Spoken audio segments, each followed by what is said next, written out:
The vows, Matthias. Focus on your vows, Vivian hissed through her perfect smile as they stood at the altar. But Matthias couldn't focus. Not when Times had just walked in. Serafina glided through the parted crowd in a champagne-colored dress that caught the light like liquid gold. The gasps rippled through the 500 guests as she took her front row seat. It wasn't her unexpected beauty that silenced the string quartet. It was the 3 identical baby boys in miniature tuxedos holding her hands. "Who is she?" Vivienne whispered, her bouquet trembling. Matthias felt his carefully constructed world crumble. The woman he'd discarded for being barren now sat before him with not 1, but 3 perfect children. "Your ex-wife brought triplets to our wedding?" Vivienne's voice cracked with realization. The priest cleared his throat. "Shall we continue?"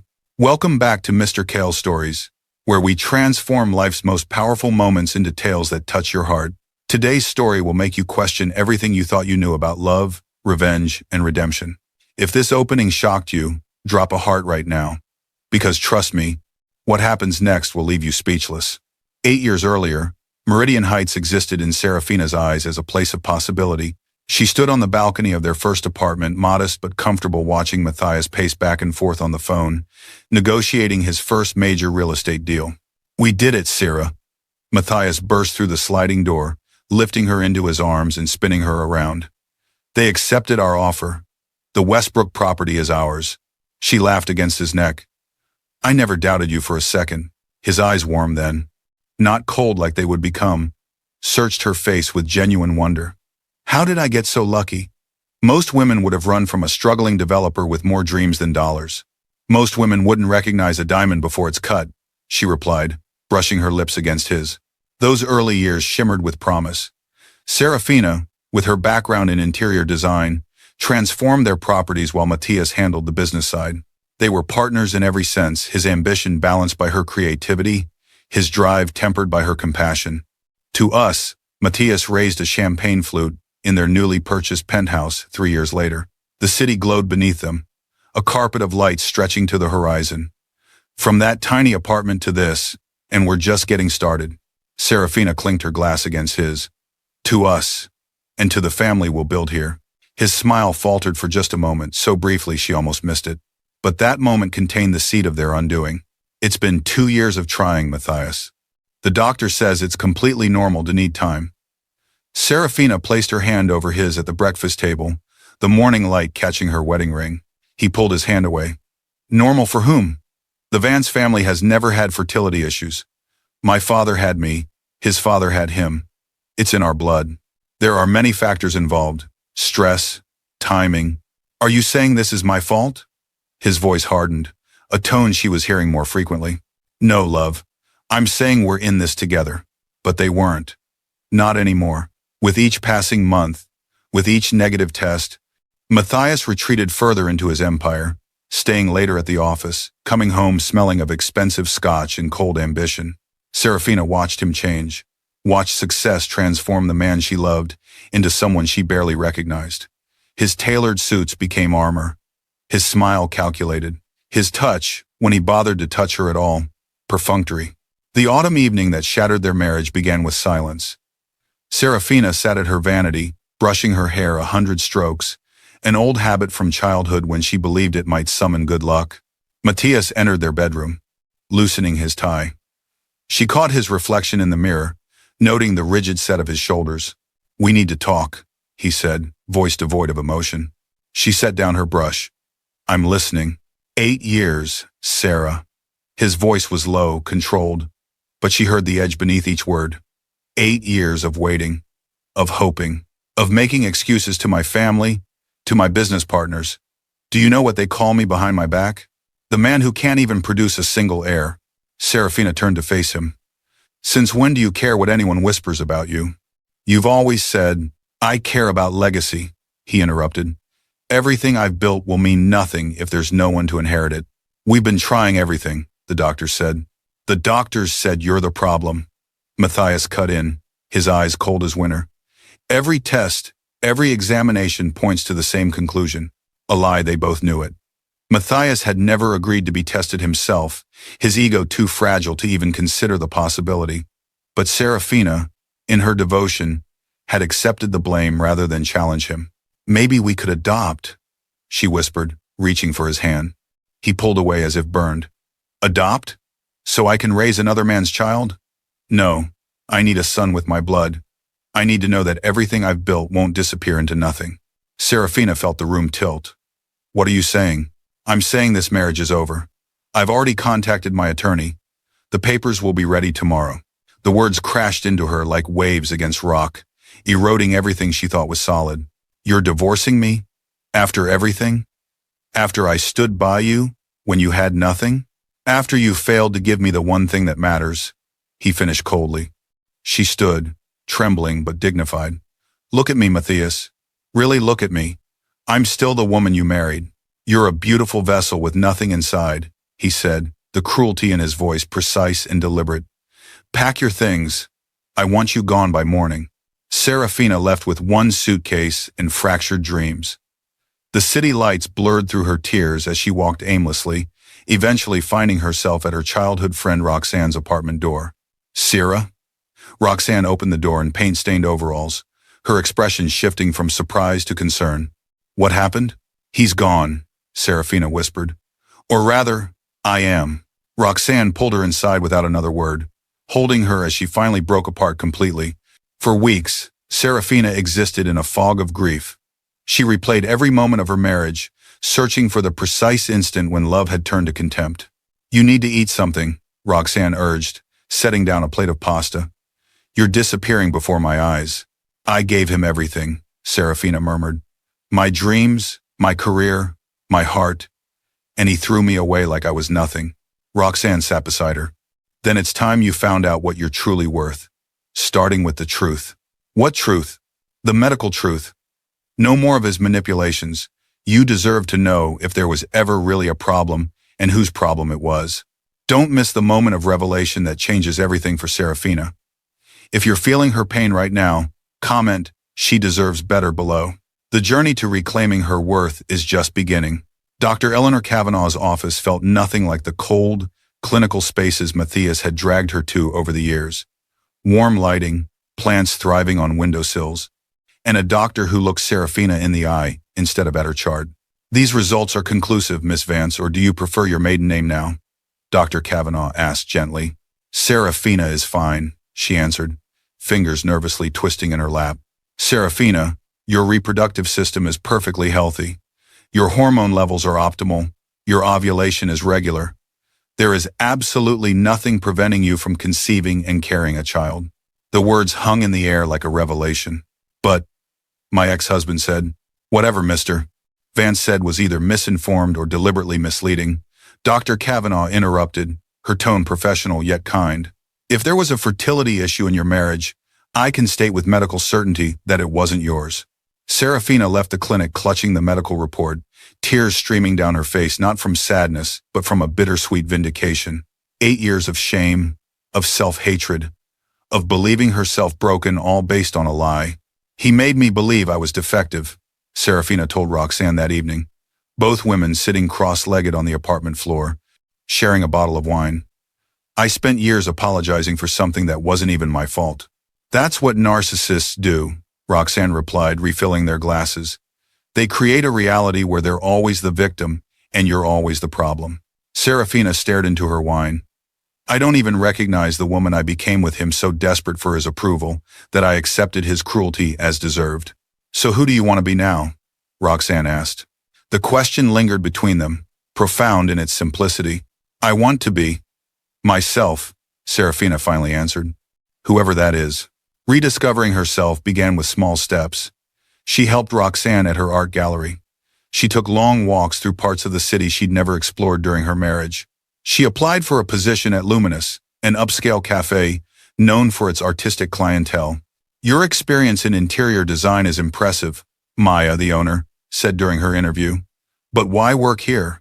Because I need to remember who I am outside of a marriage that consumed me, Serafina answered honestly. And I've always loved connecting with people. She got the job.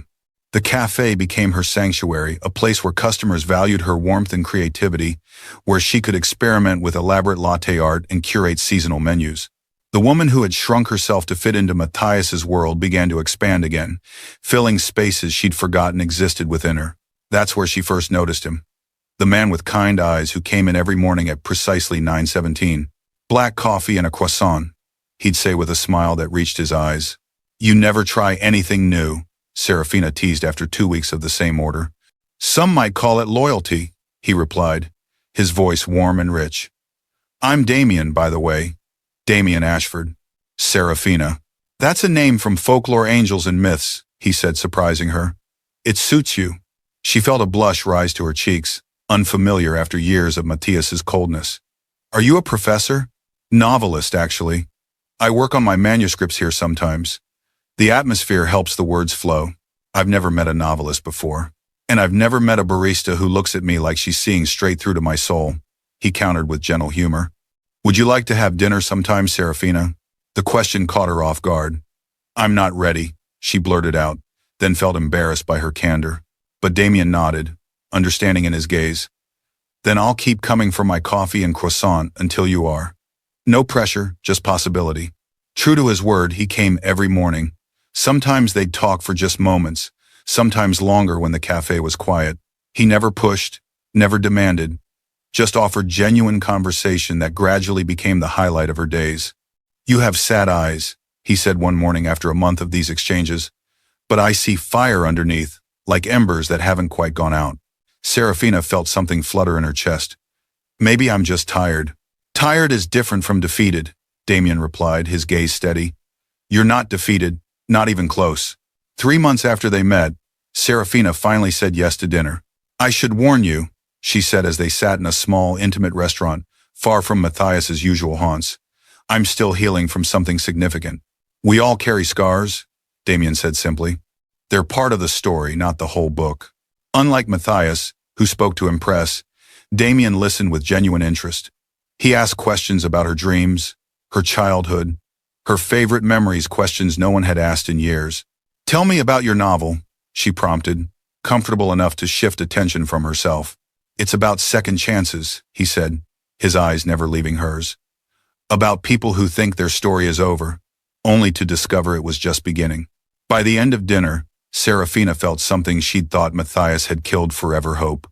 Their courtship unfolded slowly, deliberately, built on mutual respect and genuine affection. Damien took her to poetry readings in hidden bookstores, to jazz clubs where the music felt like conversation, to quiet parks where they could talk for hours. I was married before, she finally told him one evening as they walked along the river. To Matthias Vance. Recognition flickered in Damien's eyes. The real estate developer? I've seen his name on half the buildings downtown. He divorced me because I couldn't give him children, or so he believed. Damien stopped walking, turning to face her fully. His loss, he said quietly, and potentially my greatest gain. The first time he kissed her, they were caught in unexpected rain, huddled beneath the awning of a closed flower shop. Damien gently cupped her face in both hands. I'm gonna kiss you now, he whispered. Not because I want to fix you or save you or prove anything, but because I've been thinking about it every single day since we met, and I can't wait any longer. When their lips met, it wasn't the possessive claiming she'd known with Matthias. It was conversation without words. Question and answer, a dialogue of breath and touch. His hand slid into her rain-dampened hair, and she melted against him, feeling truly seen for the first time in years.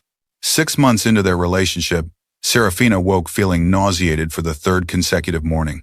You should take a test, Roxanne said bluntly over brunch, sliding a pharmacy bag across the table. Just to rule it out.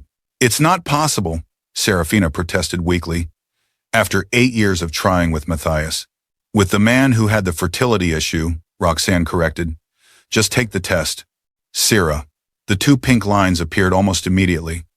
Serafina stared at them, unable to process what she was seeing. Dr. Kavanaugh confirmed it with an ultrasound. Strong heartbeat, she said, smiling. Then her expression changed, becoming puzzled, then amazed. Miss Serafina, the doctor said, her voice tinged with wonder. I'm detecting multiple heartbeats. You're carrying triplets. Serafina couldn't breathe. 3 heartbeats flickered on the monitor like stars coming to life. 3 lives growing inside the body Matthias had called defective. When she told Damien that evening, He stared at her in stunned silence before dropping to his knees before her, pressing his ear against her still flat stomach. 3? He whispered, tears gathering in his eyes. We're having 3 babies? Serafina, you're miraculous. He looked up at her with such raw adoration that she felt her heart might burst. Marry me, he said suddenly. Not because of the babies, because I've never loved anyone the way I love you. Because I want to spend my life helping you discover how extraordinary you truly are. She cradled his face in her hands. Yes, she answered simply. 1,000 times yes. The pregnancy transformed Serafina in ways she never expected. Her body, which she'd once believed betrayed her, now performed the astonishing feat of nurturing 3 lives simultaneously. Damien worshipped her, changing form the curve of her growing belly, the fullness of her breasts, even the stretch marks that appeared like silver lightning across her skin. Beautiful, he would murmur, pressing his lips to each new mark. Every change is a testament to your strength. Their modest wedding took place when she was 5 months along, her pregnancy impossible to hide in her flowing dress. They married in Roxanne's gallery, surrounded by art and genuine friends, a stark contrast to the social climbers who had populated her life with Matthias. As her due date approached, Damien prepared their home with meticulous care, assembling cribs, painting the nursery in soft colors, reading every parenting book he could find. They'll have your eyes, he said one night as they lay in bed, his hand resting protectively over her enormous belly. Your compassion, your resilience, and your creativity, she added, your gentleness, your integrity. On a perfect autumn morning, exactly 2 years after Matthias had discarded her, Serafina gave birth to 3 healthy boys, Orion, Atlas, and Phoenix. She held them against her chest, these tiny miracles with their perfect fingers and downy hair.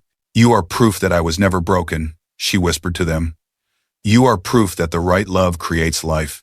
Meanwhile, across the city, Matthias Vance was planning his wedding to Vivienne Lancaster, socialite, heiress, and his perfect match on paper.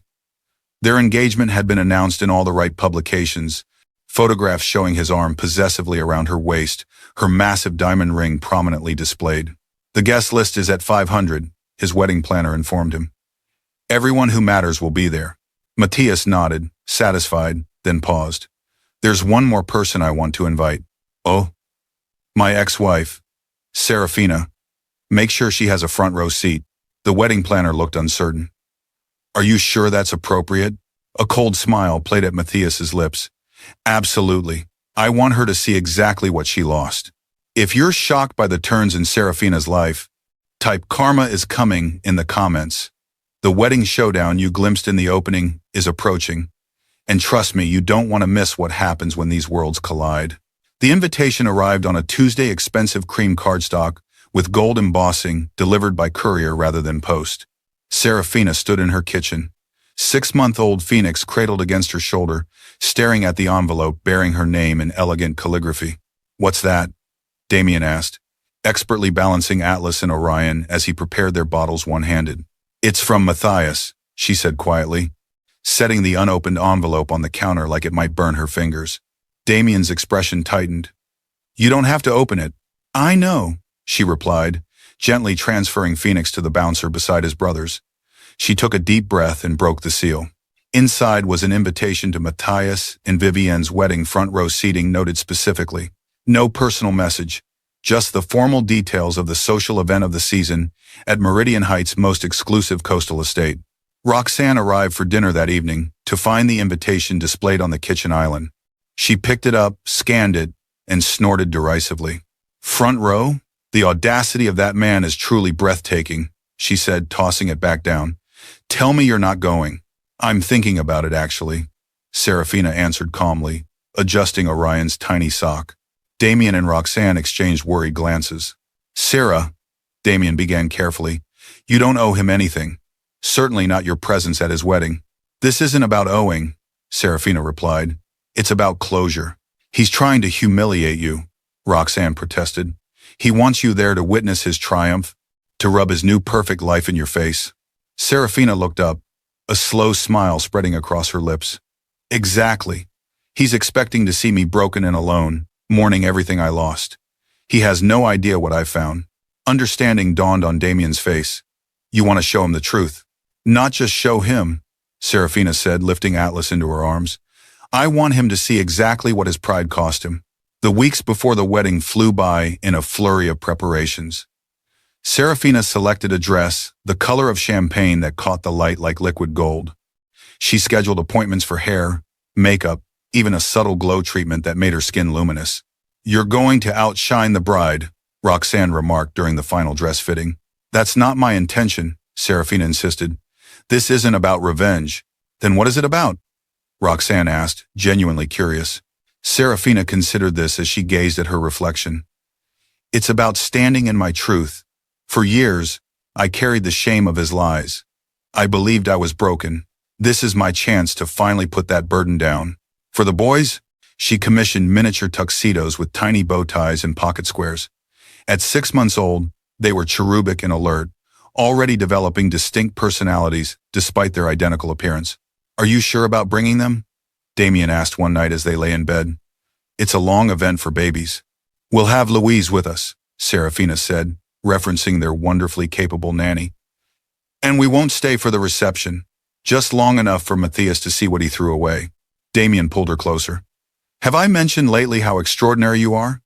Most people would either decline the invitation or go seeking revenge. You're going for healing. She nestled against his chest. Healing doesn't always look like forgiveness from a distance. Sometimes it means confronting the past face to face. The day of the wedding dawned perfect and clear, the kind of pristine autumn day that photographers dream about. Serafina woke early, watching sunlight filter through the curtains while Damien slept beside her. In a few hours, she would come face to face with the man who had nearly destroyed her.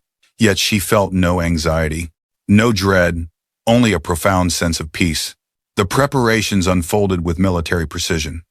Louise arrived to help with the triplets. Serafina's hair and makeup artist transformed her into an ethereal vision.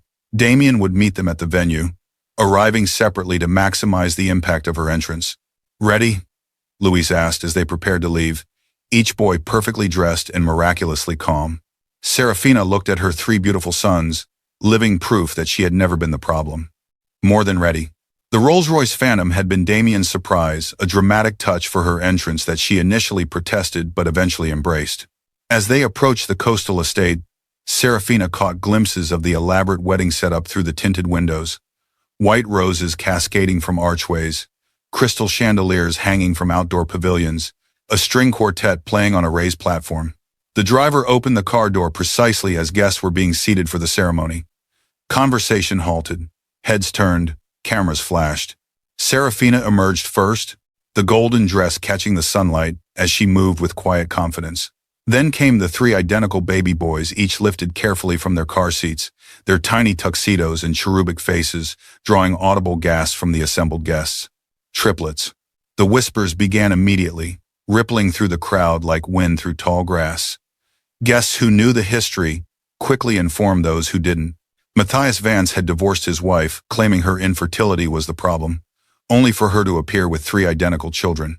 Serafina walked through the parted crowd with the poise of royalty, holding 2 boys by their tiny hands while Louise followed with the 3rd. She found her assigned seat in the front row, exactly where Matthias had planned and settled the boys with practiced ease. At the altar, Matthias stood frozen, his expression shifting from confusion to shock as recognition dawned. The perfect illusion he had crafted of Serafina, as the broken, barren ex-wife, shattered like fine crystal hitting marble. Vivienne, resplendent in her designer gown, noticed his distraction immediately. Her eyes followed his stunned gaze to Serafina, and the 3 babies now charming everyone around them with their gurgling and dimpled smiles. Matthias? Vivienne whispered, confusion evident in her voice. What's wrong? He couldn't answer. His carefully constructed narrative, his entire justification for ending his marriage, disintegrated before his eyes. The officiant cleared his throat. Shall we begin?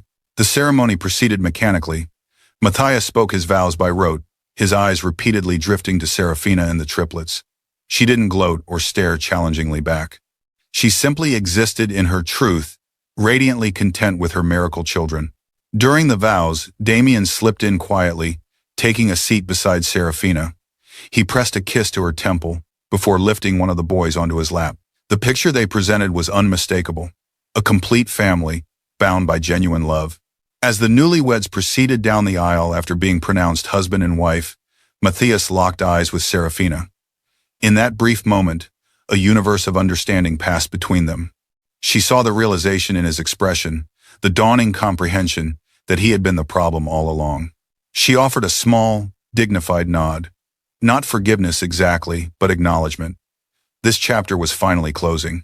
The reception was held in an adjoining tent structure with crystal chandeliers and floor-to-ceiling windows overlooking the ocean.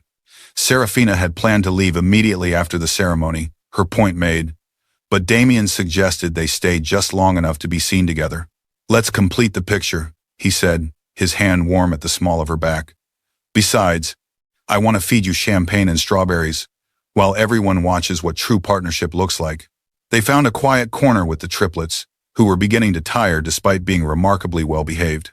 Guests stopped by continuously, unable to resist the magnetic pull of 3 identical babies and the woman whose story was now spreading through the reception like wildfire. Across the room, Matthias stood with his new bride, accepting congratulations with mechanical smiles. Vivian's expression had grown increasingly tight as she observed her new husband's inability to focus on their special day. During their first dance, she finally confronted him. "Who is she?" Vivian asked, her voice low but intense. "No one." Matthias lied, his eyes betraying him by drifting towards Serafina yet again. "She doesn't look like no one." "And those babies?" "Drop it, Vivian. Those are triplets, Matthias. Identical triplets."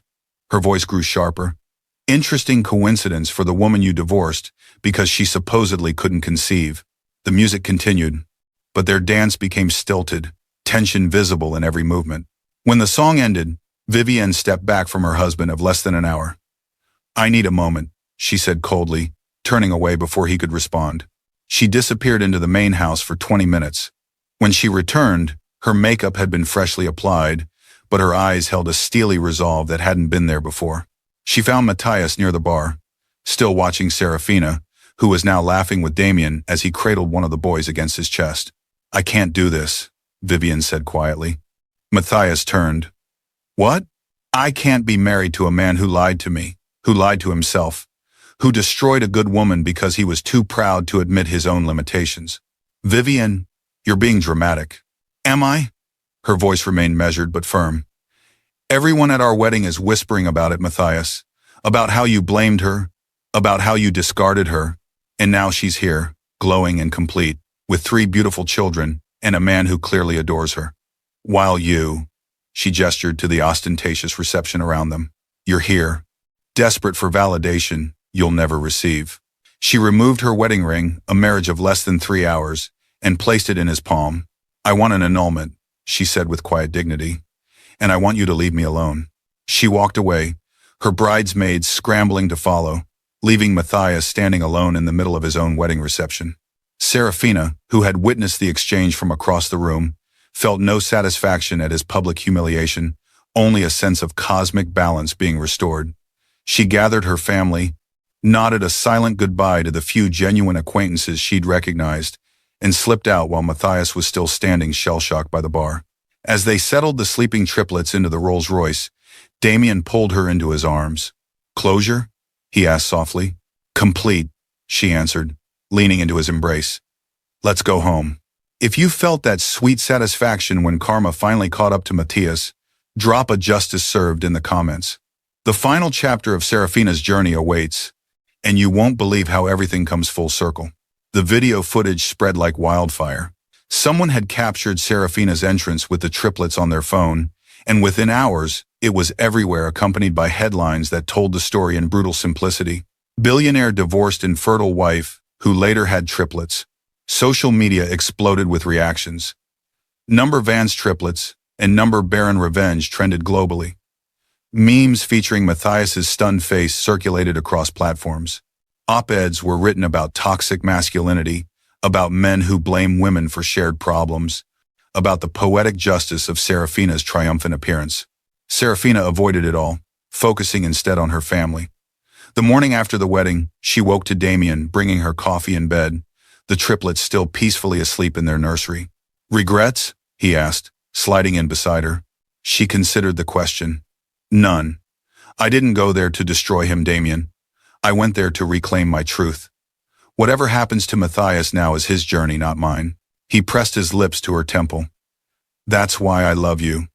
Your heart stays true, even after everything. Matthias's empire began crumbling within days. The annulment made headlines. Business partners, sensing blood in the water, pulled back from deals. Investors questioned his judgment. His reputation, carefully built over years, sustained damage that no PR team could repair.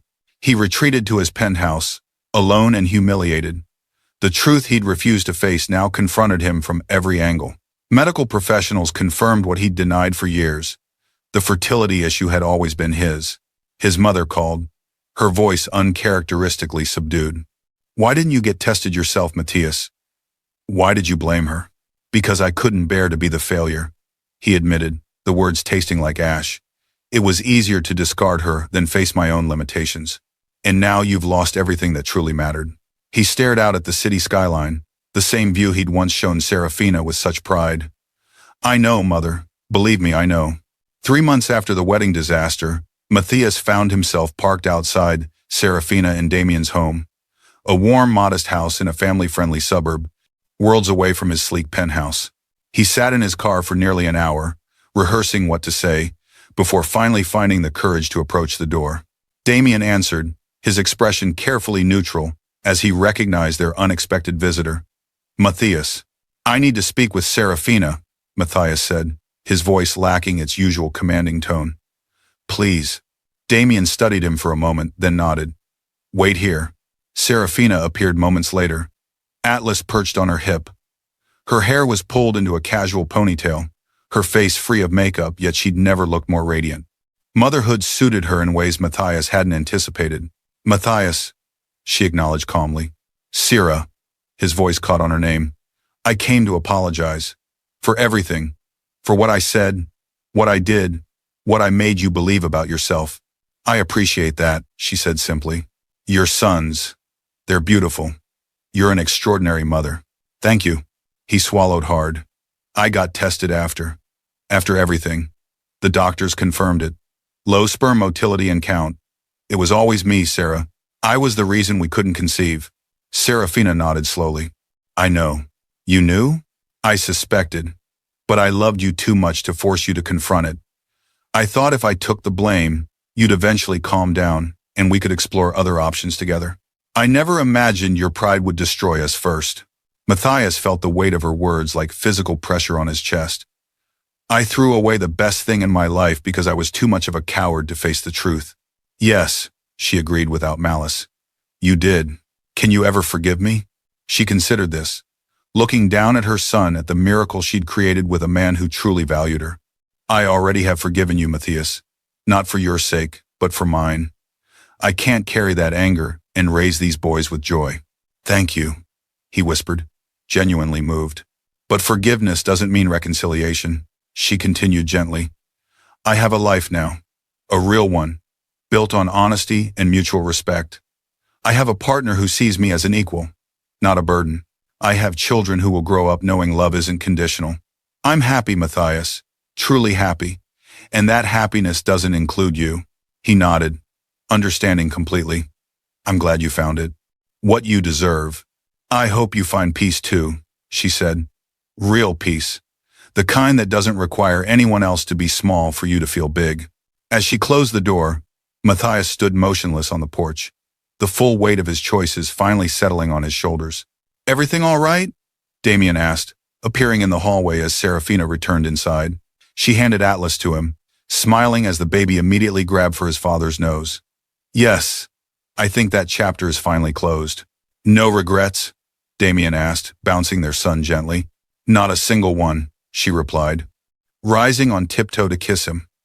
My story with Matthias taught me exactly what I don't want, and that led me straight to what I do. 5 years later, the gallery buzzed with activity, elegantly dressed patrons moving between stunning artwork, champagne flowing freely, soft music enhancing the atmosphere without overpowering conversation. Mom, can I have another cookie? 7-year-old Orion tugged at Serafina's dress, his brothers flanking him with identical hopeful expressions. One more each, she conceded with a smile. Then homework when we get home. The boys dashed toward the refreshment table, navigating the crowd with practiced ease. At 7, they remained identical in appearance, but had developed distinct personalities. Orion the leader, Atlas the thinker, Phoenix the artist. Another successful opening, Roxanne said, approaching with 2 champagne flutes. 6 sold pieces already. Serafina accepted the glass, gesturing around the gallery they now co-owned. Remember when this was just a crazy dream we had? I remember when you were sleeping on my couch, wondering if you'd ever feel whole again, Roxanne replied. Look at you now. Indeed, Serafina had rebuilt herself into someone stronger than before. Beyond the gallery, she'd established a foundation supporting women leaving toxic relationships. Her memoir, Vessels, Reclaiming Worth After Emotional Abuse, had become a bestseller, touching thousands of lives. And most importantly, she'd created a family built on genuine love and respect. Damien appeared beside her, fresh from signing books at an adjacent table. His 4th novel had just been published to critical acclaim. The critic from the Arts Journal loved the collection, he murmured, sliding an arm around her waist. And he was particularly impressed by the curator's eye for emerging talent. She leaned into him. We make a good team. The best, he agreed, kissing her temple. Across the gallery, the triplets had charmed an elderly couple into sharing extra cookies, their infectious laughter drawing smiles from everyone nearby. Any news on Matthias? Roxanne asked quietly, following Serafina's gaze to her sons. I heard he sold his company and moved to Colorado, Serafina replied. Someone mentioned he's working with a nonprofit that builds homes for families in need. Redemption arc? Maybe. I hope he found whatever he was looking for. She watched her boys for another moment. But I don't think about him much anymore. It was true. The man who had once occupied every corner of her mind, whose approval she had desperately sought, whose rejection had nearly destroyed her, he had faded to a distant memory, a character from a previous chapter. The greatest revenge isn't proving someone wrong, she said thoughtfully. It's proving yourself right. Later that night, after the triplets were finally asleep, Serafina stood on their back porch, watching fireflies dance in the garden Damien had planted for her birthday. Her husband joined her, wrapping a blanket around both their shoulders against the autumn chill. Happy? He asked, a question he still posed occasionally, as if to reassure himself that their life together was real. Completely, she answered, leaning back against his chest. You know what I was thinking about today? What? How sometimes the things we think are breaking us are actually clearing the path for something better. If Matthias hadn't left me, I would never have found you. Never had our boys, never discovered what I'm truly capable of. Damien turned her in his arms. You would have found your way eventually. That's who you are, Sarah. You're not defined by who loves you or leaves you. You're defined by that light inside that refuses to go out. She reached up to trace the lines of his face, this man who had taught her what partnership truly meant. I love you, you know, beyond reason. I know, he smiled.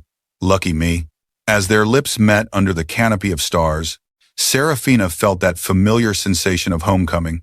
This was where she belonged, not as someone's trophy or possession, but as a woman standing firmly in her own power, choosing love rather than needing it for validation.